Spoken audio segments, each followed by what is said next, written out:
You're listening to Dots, Lines, and Destinations, a travel podcast with hosts Stephen Seagraves, Fozz Mahmood, and Seth Miller. Hello, and welcome to a special edition of Dots, Lines, and Destinations. I'm Fozz Mahmood. With me, I have Scott O'Leary, Vice President of Loyalty and Product at Air Canada. Welcome, Scott. Hey, it's so great to be here. Thanks, Fozz. It is awesome. We are just wrapping up an epic trip. First, I'll apologize for any background noise because we're having to record on a plane because our what was supposed to be... Not just any plane, but we'll talk about that in a second. Our hour and 20-minute connection was really like 6 minutes. So here we are. So Scott coordinated this amazing trip on Air Inuit that started on Sunday morning. And it is now Monday evening as we're wrapping it up, headed our way back to Montreal. Thoughts on the trip? Oh my gosh, I don't even know where to start. I know. There was... What was the total number of segments? I believe it was 10 segments and 9 dots. Nine new dots on our flight logs. That is a special treat. It's not often that you get that many power pellets in a 2-day span. No, this was definitely a bonus round. That's right. It was a bonus round to be sure. But boy, let me tell you, I don't know that we fully knew what to expect coming into this. I think we've all had, for those of us that are familiar with Air Inuit and have observed it from afar, it's always been very mysterious to us, very interesting airline to want to try someday. And so fortunate that we were able to secure a couple seats for this 2-day adventure up and through Nunavik. For those of you that might not know, Air Inuit recently became a partner of Aeroplan.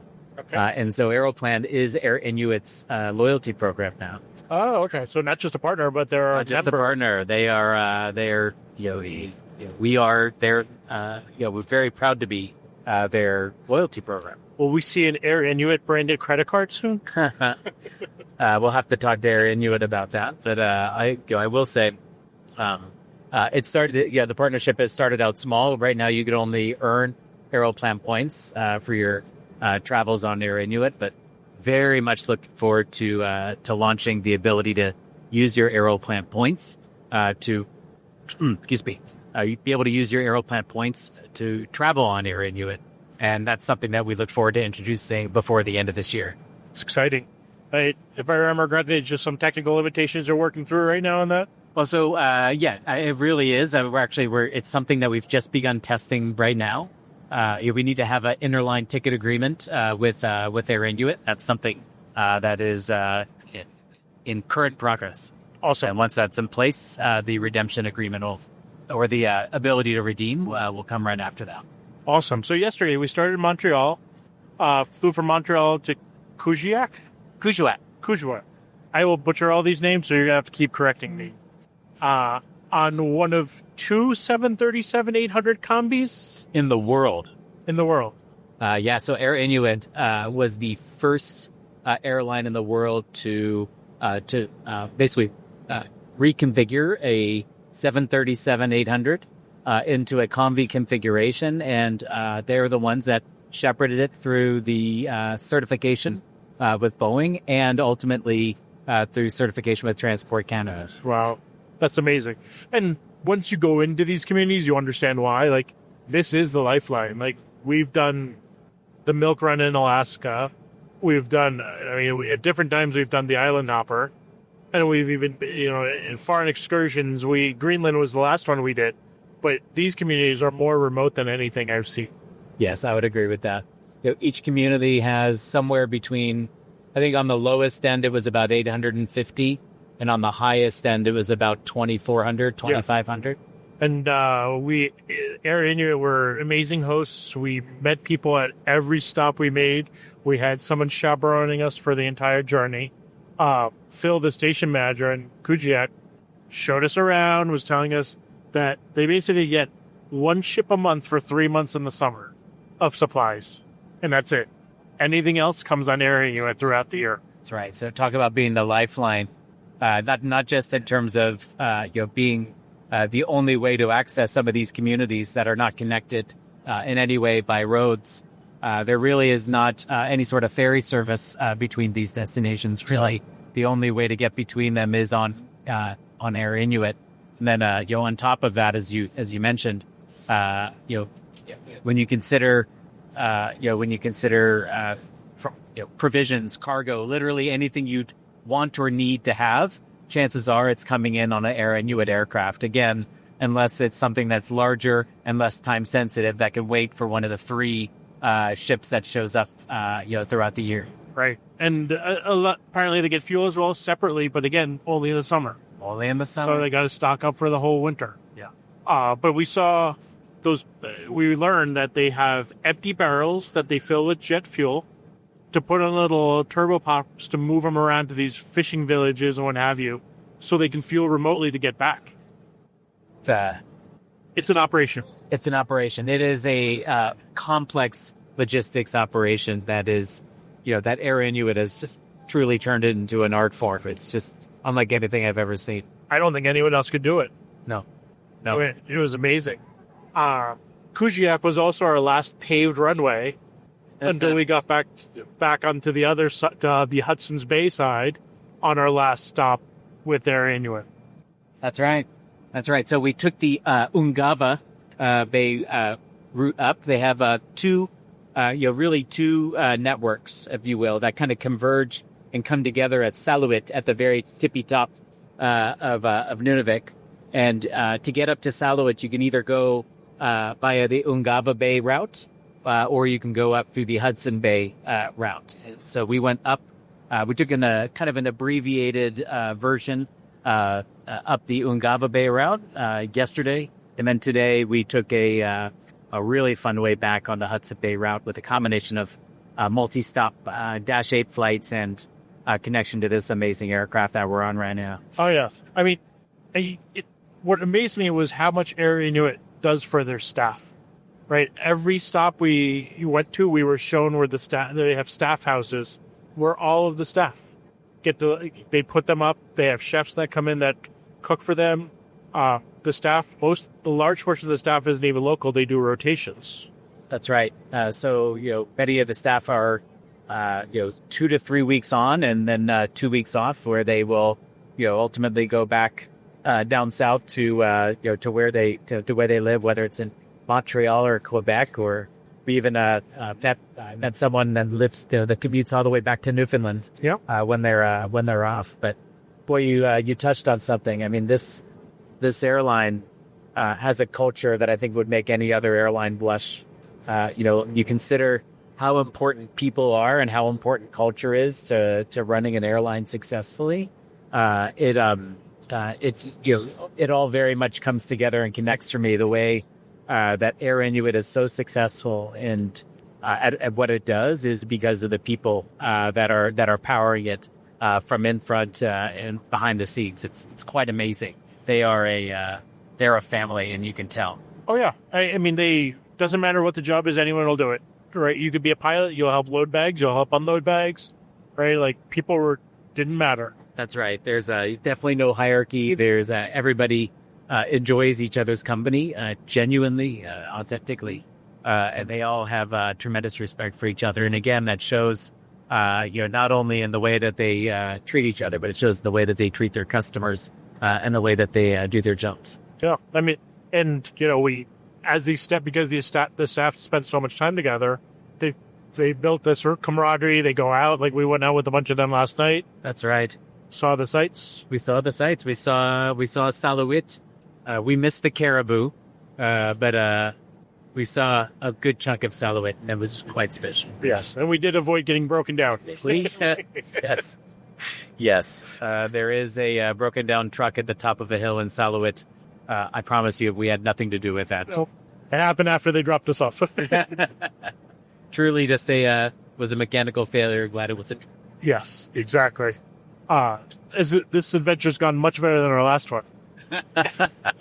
Yes. Still mad at Greenland. Yeah.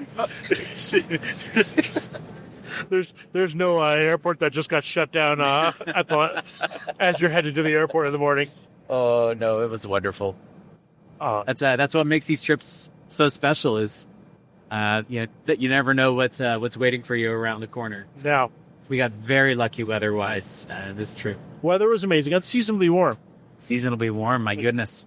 I think the lowest that we found was in the low 60s, but for the most part, it was in the 70s and low 80s. And that was in the evening, right? Like, I remember looking at the forecast last week. I'm like, it'll be in the 50s. Got to bring a coat. That's right.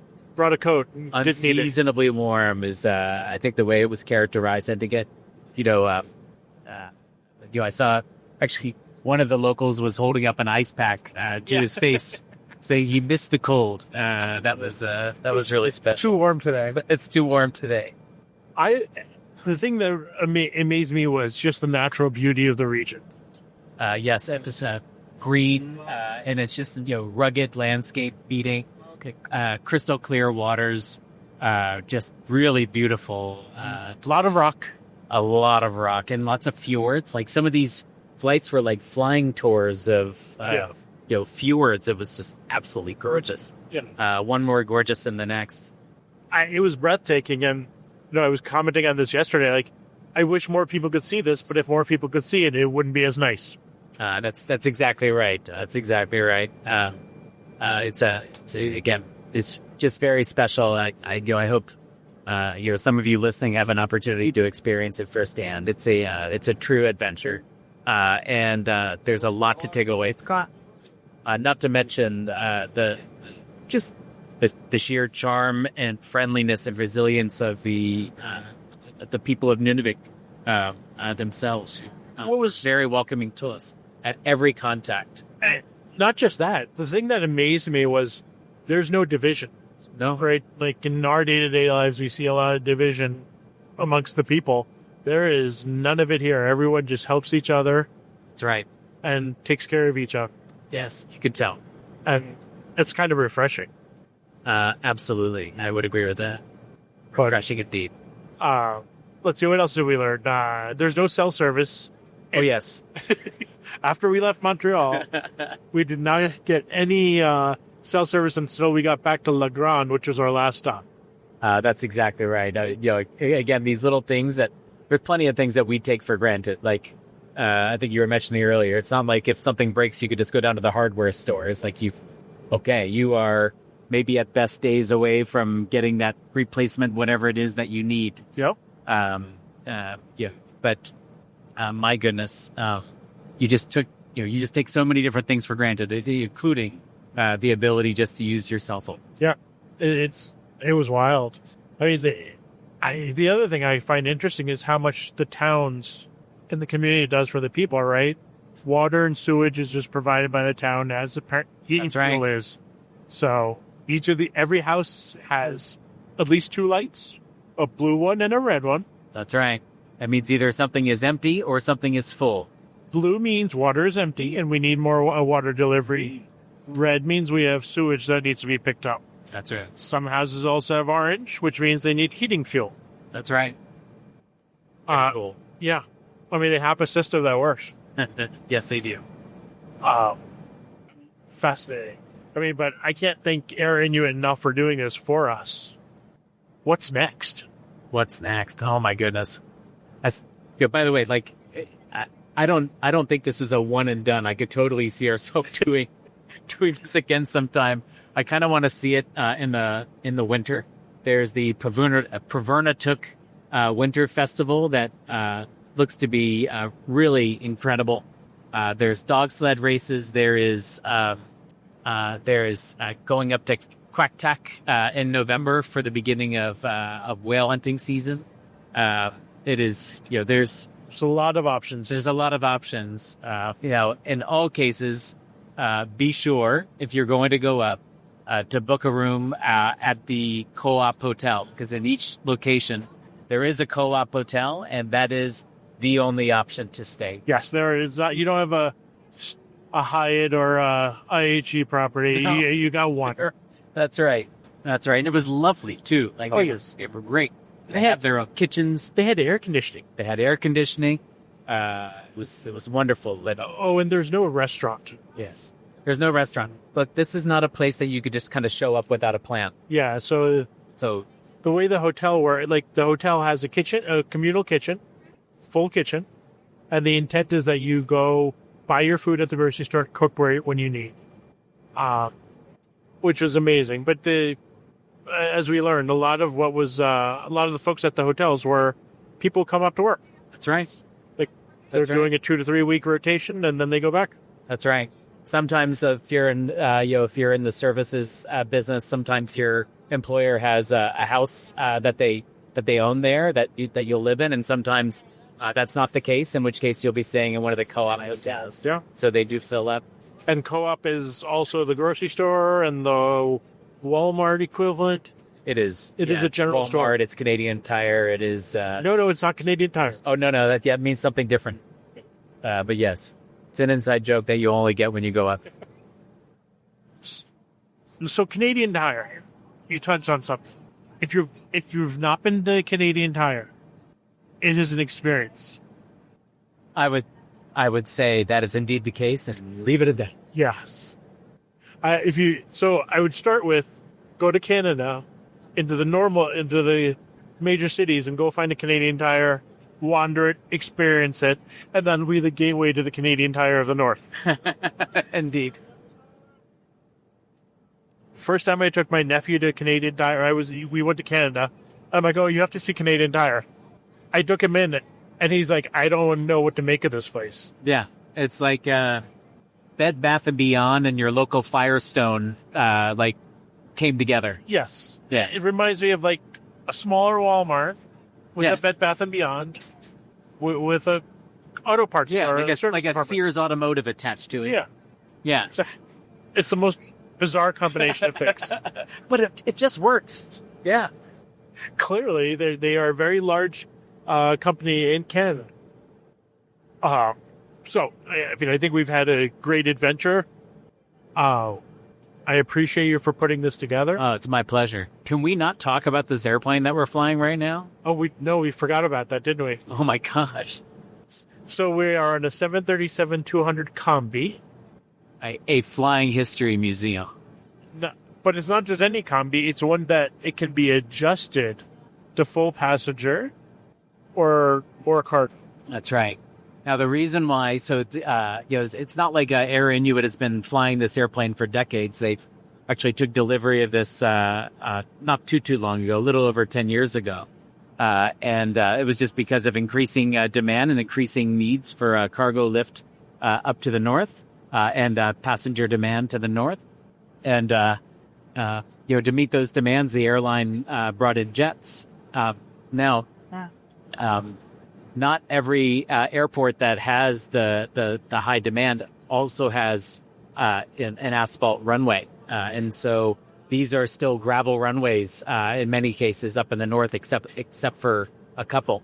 Except for two, Kuujjuaq and La Grande. And as we were learning, it's very hard to do asphalt runways because of the permafrost. That's right. So underneath them is permafrost. So look, it's something that I would say, Air Inuit is at the bleeding edge of it in terms of their involvement in helping to create a runway refurbishment program and Pavernatuk that is sustainable and that can ultimately accommodate the more modern jets that Air Inuit's bringing into its fleet. Whether it's the 737-300s, the 737-800 combis, but currently those aircraft cannot service that airport because of their gravel strips, and it's really only the 737-200 that are equipped with these special gravel kits that prevent gravel from being ingested in the aircraft's engines, which obviously is not a good thing. And they're not complicated systems. They're not complicated systems, but my gosh, they've been serving gravel gravel stripped communities for decades now, quite successfully. The case in the case of Pavernatuk, it's no exception. So. Hey, it's quite functional and quite necessary for Air Inuit to continue operating this aircraft. You would really never know it was, such an old aircraft by coming into it, because you come in the aircraft. It's got beautiful leather seats that are nicer than any seats that you would find on a modern day narrow body. There's onboard streaming entertainment. I mean, But that's even on the Dash 8s. Even on the Dash 8s, they had onboard streaming entertainment. Not to mention fast free Wi-Fi on the 737 Dash 800s. But my goodness, this kind of harkens back to some of the best days of flying that we can remember back from when we were kids. God. Very plush leather seats with really good padding, hot meals, Legroom. warm baked on board cookies. I don't even know that I was able to enjoy that very much in the 80s. Like, this is truly unique. A little slice of Midwest special. Express. Just a little bit of Midwest Express care, eh? Yeah, that's right. Anyway, really, really special for those of us that are av geeks wanting to get one more ride on this fantastic workhorse of an aircraft. There's just no better way in the world to do it. Well, I mean, so we because it can be a full passenger plane. We saw when they opened the combi door open. Oh, yeah, there were the bins. The bins of the passenger service units were there.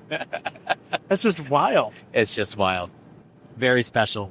And I think, was it you that was saying that 70% of the 737-200 combi fleet is based in Canada? Yes. And in fact, these are, I think the Air Inuit 737-200s are like the last ones in regularly scheduled commercial service that you can actually buy a ticket on. Oh, wow. Yeah. This is it. If you haven't checked this one off your list, you're going to have to come out and do it here. And boy, it's going to be a real treat for you when you do. Oh, yeah. Absolutely. Anything else you want to add? No, I think we've covered a lot of territory here. I look forward to an Air Inuit part 2 someday. This is a real special treat, and I'm so glad to be able to do this with you, Fozz. Oh, I'm glad I was able to join you, even though I had a very rocky start. You did so good. Saturday evening, because we were starting on Sunday, I get notice from Air Canada that they've canceled my flight to Montreal. So everything got into flux, unfortunately, but we were able to make it work. You found your way to LaGuardia on minimal sleep, and you powered through like a real trooper. Yes. I made it through, and it was well worth it. Definitely well worth it. Cheers to that. Indeed. Well, Scott, thank you so much, as always. Thank you so much, Fozz. Thanks. Bye, everybody. Take care.